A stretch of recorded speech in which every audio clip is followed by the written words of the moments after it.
పిఠాపురంలో పవన్ కళ్యాణ్ మూడో రోజు పర్యటన కొనసాగుతోంది. ఉప్పాడ బీచ్ ని పరిశీలిస్తున్నారు పవన్.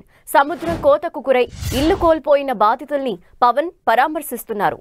సముద్రపు కోత తీవ్ర స్థాయిలో ఉండటానికి గల కారణాలు, వాటి స్థాయిని తగ్గించే చర్యలపై పవన్ కళ్యాణ్ సమీక్ష చేయనున్నారు. అంతకుముందు కొత్తపల్లి మండలం వాగతిప్ప గ్రామంలో సూరప్ప చెరువును డిప్యూటీ సీఎం పరిశీలించారు. మధ్యాహ్నం పిఠాపురం అధికారులతో పరిచయ కార్యక్రమంలో పాల్గొంటారు. తర్వాత టీడీపీ, బీజేపీ నేతలతో సమావేశమవుతారు. పిఠాపురం నియోజకవర్గ ప్రజలకు కృతజ్ఞతలు తెలిపేందుకు సాయంత్రం 4 గంటలకు వారాహి బహిరంగ సభలో పవన్ పాల్గొంటారు. బహిరంగ సభ అనంతరం విజయవాడకు చేరుకుంటారు. సప్లై కాదు, ఇది లీన్ పీరియడ్ కోసం. ఎంతమందికి వెళ్తుంది ఈ 45 days లీన్ పీరియడ్ అనేది ఒకప్పుడు బాగా ఉండేది సార్.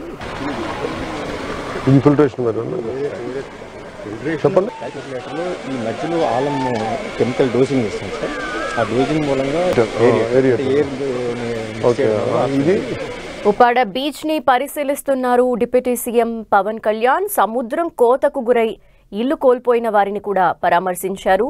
కొత్తపల్లి మండలం వాగతిప్ప గ్రామం సూరప్ప చెరువును కూడా ముందుగా పరిశీలించి అనంతరం అక్కడికి చేరుకున్నారు. పిఠాపురంలో మూడో రోజు పవన్ కళ్యాణ్ పర్యటన కొనసాగుతున్న నేపథ్యంలో ఉప్పాడ బీచ్ ని పరిశీలిస్తున్న విజువల్స్ మనం చూస్తున్నాము. సాయంత్రం వారాహి బహిరంగ సభ కూడా ఉండబోతోంది. సభలో ప్రసంగించబోతున్నారు పవన్ కళ్యాణ్.